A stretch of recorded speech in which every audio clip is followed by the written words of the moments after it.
Congress party बड़ी खुश हो रही होगी कि असदुद्दीन ओवैसी मौलाना अबुल कलाम आजाद की बात कर रहा है।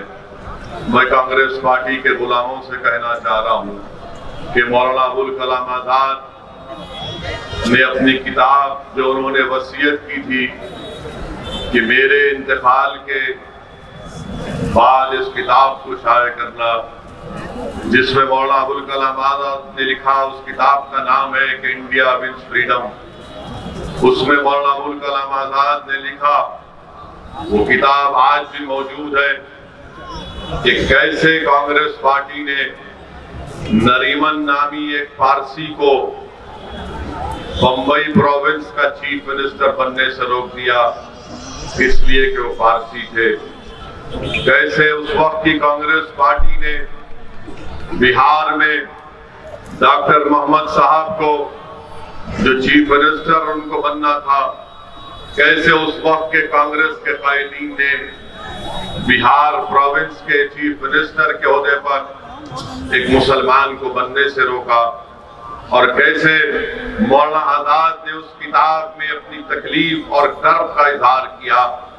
मेरे अजीज दोस्तों और बुजुर्गों, मैं ये भी शुरुआत में बताना जरूरी समझता हूं कि आज उत्तर प्रदेश का चुनाव है, तो बाज नादान, बाज नाफलक और सियासी तौर पर जिनमें अभी मेच्योरिटी पैदा नहीं हुई है, जिनको भारत की तारीख का कोई इल्म नहीं है, कोई अंगूठा छाप अगर उनको लिख कर दे देता है तो वो बेचारे अपनी जबान से तोते की तरह उसको रट कर कह देती है, जिसमें जिक्र आ जाता है उस शख्स का जिसने पाकिस्तान को बनाया और भारत के दो टुकड़े किए।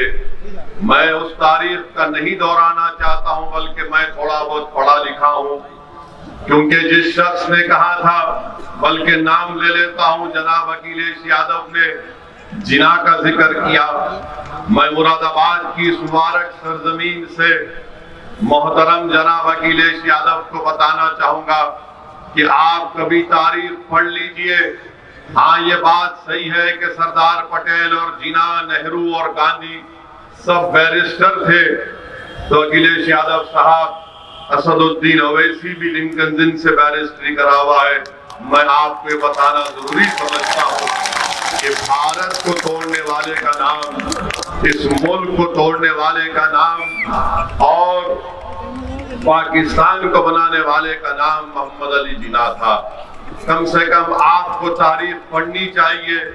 आप उत्तर प्रदेश के 5 साल चीफ मिनिस्टर रहे हैं, आप ऑस्ट्रेलिया से पढ़े, मैं बैरिस्ट्री पढ़ के बरतानिया से आया हूं। मैं उम्मीद करता हूं कि आप दोबारा इस तरह की गलती नहीं करेंगे। मेरे अजीज दोस्तों और बुजुर्गों, मौलाना अबुल कलाम आजाद ने अपनी किताब इंडिया विंस फ्रीडम में, अगर मैं वो तमाम जुमलों को मुरादाबाद में दोहरा दूंगा जो उस किताब में मौलाना ने लिखे, तो यकीन जानिए बहुत बड़ा तनाजा खड़ा हो जाएगा। मौलाना अबुल कलाम आजाद ने उस किताब में लिखा कि कैसे कांग्रेस के बड़े बड़े लीडरों ने उनको मायूस कर दिया था। मौलाना अबुल कलाम आजाद भारत के इस दो टुकड़े के खिलाफ थे।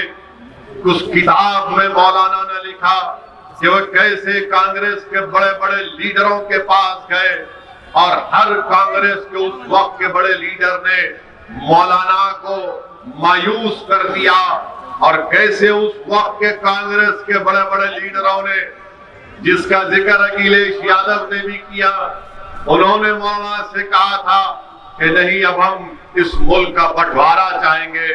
उस किताब में मौलाना ने लिखा कि कैसे वो उन्होंने दौड़ दौड़ कर महात्मा गांधी के पास जाकर ये कहा कि भारत के दो टुकड़े नहीं होने चाहिए। मौलाना की दूरंदेश निगाहें वो देख चुकी थी कि पाकिस्तान बनेगा तो मुल्क के हालात किस तरह से बदलेंगे, मगर उस वक्त के तमाम कायदीन ने मौलाना आजाद की दूरंदेशी को नहीं समझा। मुल्क के दो टुकड़े हो गए। मौलाना ने उस किताब में कांग्रेस वर्किंग कमेटी के रेजोल्यूशन की खिलाफ में तकरीर की थी, मगर आज हमको हमसे पूछा जाता है भारत के मुसलमानों से कि पाकिस्तान बना तो हमारी वजह से बना।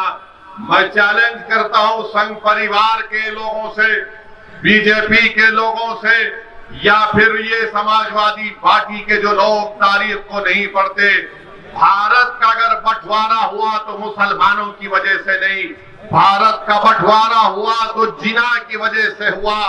उस वक्त मुसलमानों को वोट डालने का इख्तियार नहीं था, वही मुसलमान वोट डाल सकता था जो सरमायादार था या नवाब था या उसके पास इतनी जमीन थी या उसके पास कोई डिग्री थी।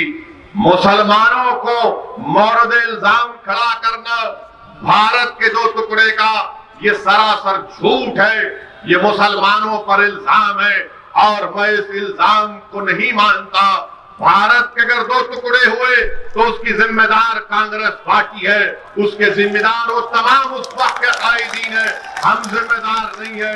हमने कभी पाकिस्तान को नहीं माना, अरे हम तो भारत को अपना देश मानते आए हैं और मानते रहेंगे। अरे अगर हमारी वफादारियों पर कोई शक करता है तो प्यारे आ जाओ, हमारे कब्रिस्तान आज भी इस बात के गवाह हैं कि हम सीना तान कर भारत की जमीन में सो रहे हैं। और जब सुबह कयामत तक सोते रहेंगे और जब हशर का मैदान होगा तो इन्हीं खबरों से उठकर इंशाअल्लाह ताला हशर के मैदान में जाएंगे। मगर हम पर इल्जाम लगाना ये बिल्कुल गलत और झूठ है, ये सच्चाई से उसका कोई ताल्लुक नहीं है। क्योंकि आजकल सब जिना के बारे में बात कर रहे हैं। कोई जनाब कह गए कि अगर फुला को वजीर आजम जिना को बना दिया जाता तो भारत का विभाजन नहीं होता। अरे आप तारीख को नहीं जानते, आखिर उत्तर प्रदेश के चुनाव में जिना कहां से आ गया मुझे समझ में नहीं आ रही। उत्तर प्रदेश के चुनाव में जिना कहां से आ गए, ये जिन कहां से पैदा हो गया हमको नहीं मालूम। इस जिन को तो हमने भगा दिया पाकिस्तान को कि बजाओ तुम, हम नहीं जाएंगे। ये भारत ख्वाजा अजमेरी की सरजमीन है, हम यहाँ पर रहेंगे, हम भारत को छोड़ के नहीं जाएंगे। मगर बोले जा रहे हैं जिना की बात अगर करके समझते हैं कि उत्तर प्रदेश के मुसलमानों का वोट मिल जाएगा। अरे उत्तर प्रदेश के मुसलमानों ने एक फैसला ले लिया है, जिन्ना की हमारे पास ना कभी अहमियत थी ना रहेगी इंशाअल्लाह ताला।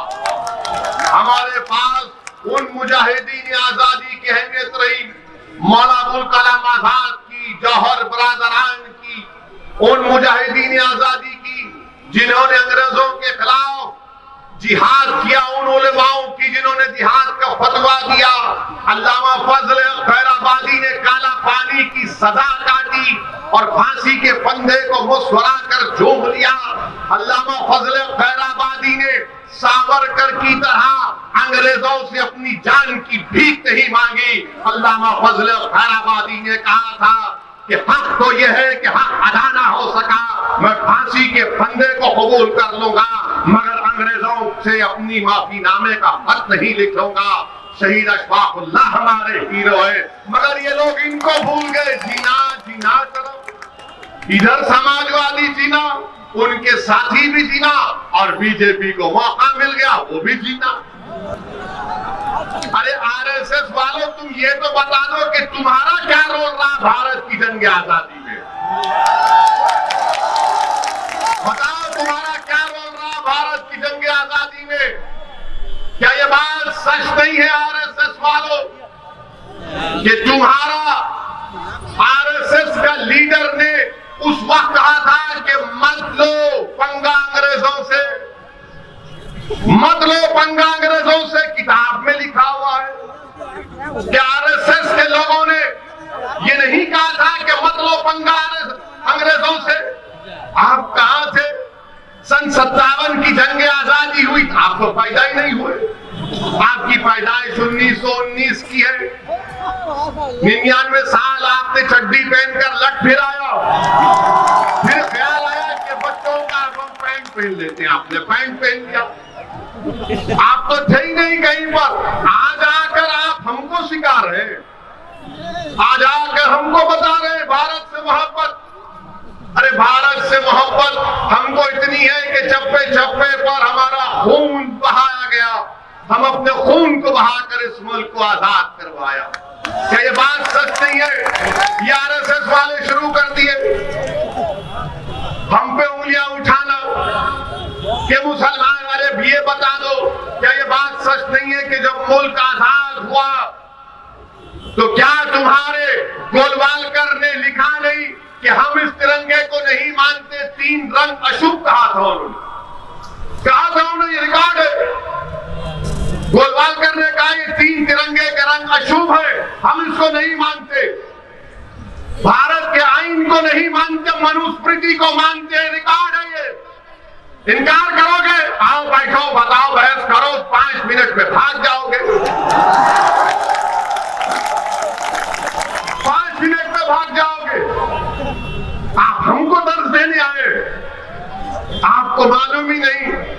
मगर ये शुरू हो गए चुनाव उत्तर प्रदेश के, और वो शख्स जो पड़ोसी मुल्क था उसको मुद्दा बना रहे, और ये समझ रहे कि मुसलमान खुश होगा। अरे मुसलमान नहीं खुश होगा, तुम जानते नहीं हो मुसलमानों की ज़हनियत को, मुसलमानों की तकलीफ को, मुसलमानों के मसाइल को। इसीलिए लेकर जा रहे हैं उस तारीख के उस वाकयात में जो मौजूदा दौर से उसका कोई ताल्लुक नहीं है, ना पहले था, ना अब है, ना इंशाअल्लाह मुस्तकबिल में रहेगा।